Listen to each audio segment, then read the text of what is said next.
Once I step behind that curtain, I never come out the same. Polly. The new fashion Polly boutique has 15 fashion pieces. Beach and school sets. Hello doll fans and welcome back to Beauty Inside a Box. Today we are talking about the doll line giant who is less than an inch tall, Polly Pocket.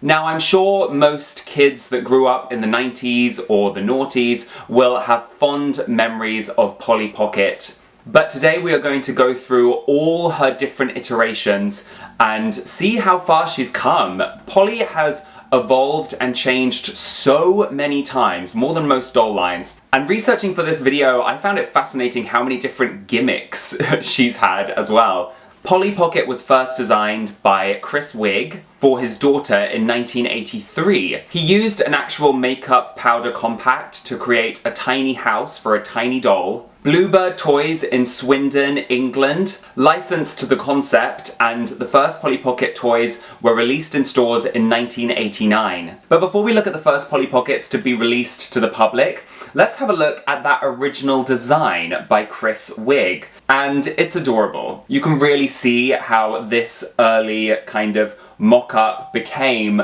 the Polly Pocket that we know and love. And here is a close-up look at Polly herself. This was Polly's first iteration and she looks very different. She doesn't even have a mouth, but she's adorable. Now here is a look at some of the very first compacts, Polly Pocket compacts that were released in 1989 by Bluebird Toys. They're adorable. Obviously these are such classic Polly Pocket items, and there really was so much variety. Obviously here we've got a cafe, we've got a little cottage, we've got a school, there's like a ski chalet, loads of different things, and there is even a compact here which is called Polly World. The Polly World compact had a kind of theme park design, and funnily enough this kind of Polly World theme park theme would reappear in pretty much every generation of Polly Pocket dolls. Here is what the very first Polly Pockets looked like, and they are adorable. Polly has her little kind of curly bob, it looks very 80s. It's giving me Annie, you know, little orphan Annie vibes. And because Polly was so small, she could fit on so many different products. Here we have a Polly clock. We have little accessories that can go on the end of pencils with a little Polly doll inside. We have Polly Pocket rings. We have Polly Pocket earrings. We have an actual Polly Pocket compact with actual makeup in. And the Polly Pocket locket. In 1990, they released the Polly Pocket pencil case, which, can I just say, if I had this as a kid, I would not be getting any work done in school. And it's got a tiny little school setup on the inside, and then obviously place for pens and pencils and stuff like that. 1991 is when the Polly Pocket locket was actually released, and you could put your own pictures in the locket, but then obviously it also had a little doll inside. And I remember having one of these and thinking it was so cool, but it was like so chunky. Like, even though Polly is small, she's less than an inch tall, it was still like this on my neck. So funny. And I don't think I ever put a picture inside it. In 1992, the year I was born, I have to say that every time 1992 comes up, Polly Pocket had a line of jewel-themed Polly Pocket compacts, and they're really cute. All the dolls had jewels on their foreheads, and each compact had a kind of fantasy home inside. I love how whimsical the early Polly Pockets were. In 1993, we were introduced to Pollyville. This is when the sets started to evolve a little bit. They didn't only look like compacts anymore. They could look like little houses, tiny little dolls' houses. And here is the super set, where you could get all the different shops and houses and cottages, and I think this looks adorable, and I would honestly kill for this set. I really want this set, it's adorable. I don't actually own any Polly Pockets at the moment, really sad, but maybe if this video is successful I'll buy a whole haul of Polly Pockets and we can look at them. Here's a close-up of the Polly Pocket cottage, and Polly Pocket and her friend are having a little sleepover. They're in tiny little pajamas. So cute. And I think what really drew audiences to Polly Pocket at the beginning was all the little tiny intricate details. Honestly, it really felt like when you were opening one of these toys, you were looking into a tiny little world. I think later Polly Pocket dolls and modern Polly Pocket dolls don't have the same attention to detail and don't spark as much interest, but That's just my own personal opinion. In 1994, the sets became even more elaborate. Here is one of my favorite sets. It is the Polly Pocket Magic Mansion. And it's just huge. There's so many different little areas. I've become really obsessed recently with looking at floor plans on Instagram. Such a weird thing to do, but like I love looking at floor plans for different houses and apartments. And I feel like that love maybe started with Polly Pocket. I used to love imagining that I lived in these homes and stuff like that. In 1995, Polly came out with this line of fantasy-inspired books, which opened up to reveal a little world inside. And I remember having the mermaid one as a kid and absolutely loving it. I remember it was covered in glitter and it sparkled. I would always discover like new hidden details about my Polly Pockets. In 1996 and 1997, Polly introduced the Magic Magnet moving sets, and these sets were so cool. I had one as a kid, and basically there was a little lever, a little stick that you could use to control your Pollys, which were connected by a magnet to the floor of the set. So you could move the little lever and Polly would like move around the set using the magnet, and it was so cool. I had the water park set. It was so funny, when I first got it, I didn't realize that it could do that. So I had it for like 2 years and just thought there was some random stick sticking out of it for some reason.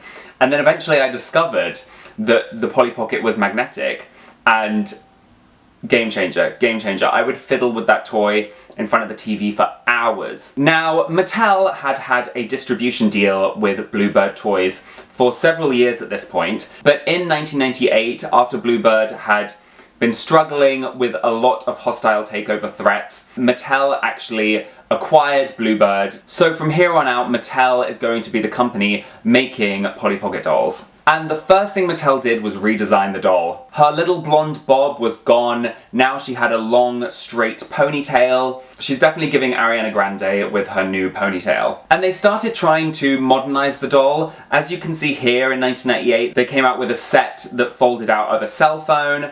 They had a set that folded out of a CD player, which must have seemed really current at the time, but now looks quite out of date.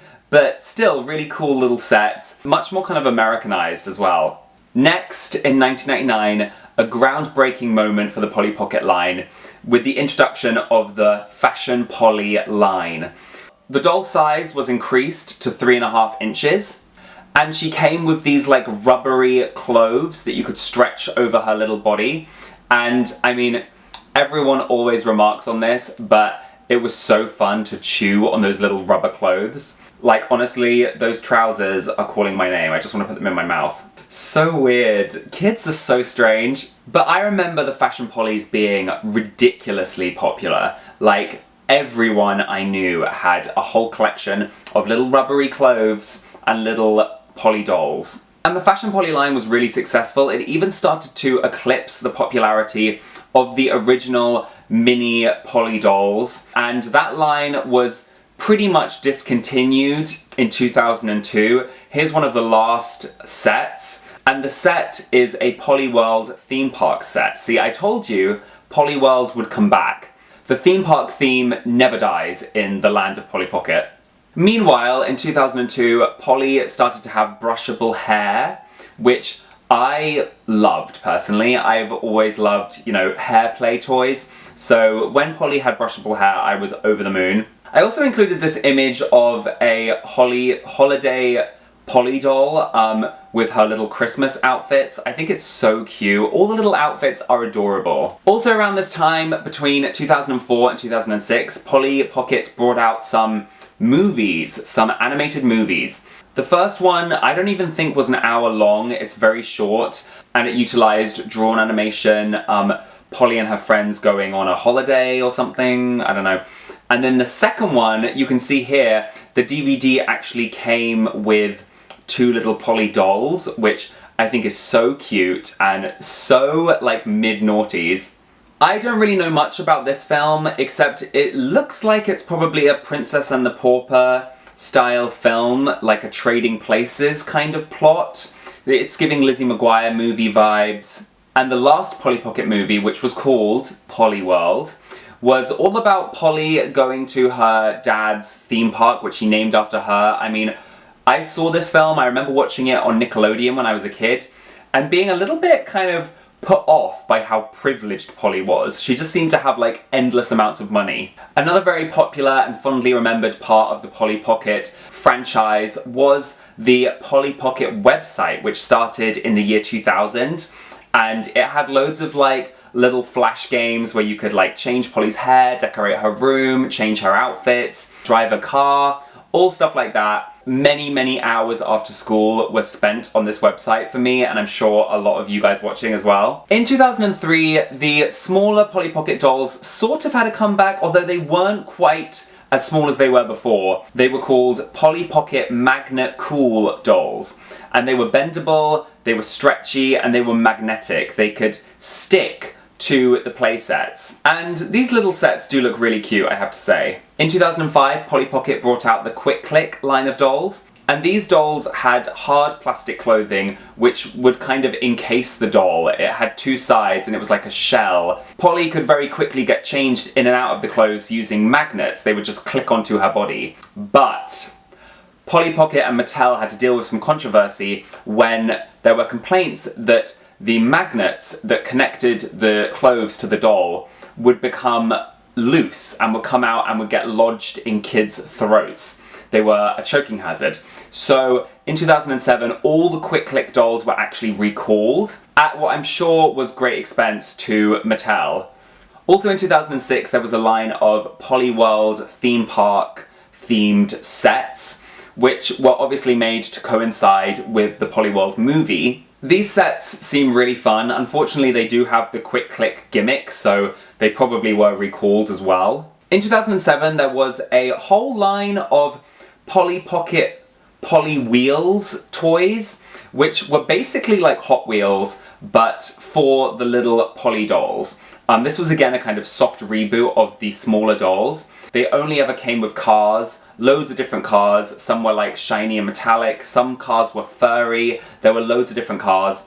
In 2008, Polly had a brand new gimmick. This time it was called Pop and Swap. Basically now, instead of taking off the doll's clothes, you would just take the doll apart and swap its torso, or swap its legs with another doll, or even swap its head with another doll. And you could create loads of different combinations. Here it even says on the box, 32 pieces, 400 plus combinations. Now, in 2010, Polly Pocket was redesigned and rebranded and relaunched, this time with a computer animated web series, which looks horrible, in my opinion. I've never actually seen it, but the animation style looks terrible. And they made some small cosmetic changes to the doll. She now has a bigger head, bigger feet, basically slightly more cartoony proportions. I don't really like this line of Polly dolls. I prefer the slightly more naturalistic proportions. Polly had a couple new gimmicks around this time. In 2011, Polly had a line of dolls which were called Stick and Play dolls. And they had little suction cups on their feet and on all the different accessories so that they could suction to flat surfaces. There was also a line of dolls called Flip and Swim dolls, which could do like backflips into water and stuff, I think. Next, in 2012, Polly brought out a line of dolls called Polly Wall Play, and these would basically stick to the wall, and they had little kind of zip lines and slides connecting the sets. As you can see, Polly Pocket is like queen of the gimmick. There is always a new gimmick with these dolls, and it's kind of funny and interesting to see what she comes up with next. Unfortunately, Polly Pocket was discontinued in 2012. Well, she was discontinued in the US. The dolls were actually still sold in Europe, but as far as American audiences were concerned, Polly Pocket was no more. Until 2018, when Mattel announced that Polly Pocket would be making a comeback. She would be coming back with an associated animated TV series. In this animated TV series, it's kind of crazy because they actually canonize the fact that she comes in different sizes. Like, she can like grow smaller and taller. I think the magic is controlled by a locket as well. Basically kind of bringing all the Polly Pocket lore together. They also brought out like the tiny sized dolls and the slightly larger sized dolls. The smaller dolls would actually stick to their playset, with little plastic sticky feet. So they didn't used to use those little circles on their feet, which they used to have, where they'd like pop into position. Now they just stuck with like sticky feet, which I think sounds kind of gross. I don't like that idea. The compacts returned, the little rubbery clothing returned, all the Polly Pocket hallmarks. Although I have to say, I don't love these dolls. I don't love these dolls. It's not whimsical enough, and we need more pastel colours. I just love pastels. And also, as you can see here, there is a Polly Pocket Rainbow Funland theme park set. So, like I said, that theme park design just keeps coming back and coming back and coming back when it comes to Polly Pocket. So, doll fans, that is basically a full history of our gal Polly Pocket. Now, Mattel actually recently announced that they're planning on making a live-action Polly Pocket movie, and Lily Collins is going to play Polly Pocket. How do you guys feel about this? I'm not sure. I'm not a massive fan of Emily in Paris, so we'll have to see. We'll have to see. But anyway, let me know if you had Polly Pockets when you were younger. Let me know if you have Polly Pockets now. Let me know what you thought of this video in the comments. Also, don't forget to like this video if you enjoyed it, and subscribe to my channel if you're new here, and check out some more of my videos. And also, of course, don't forget to check me out on Instagram and TikTok, and I will see you real soon, doll fans. Bye!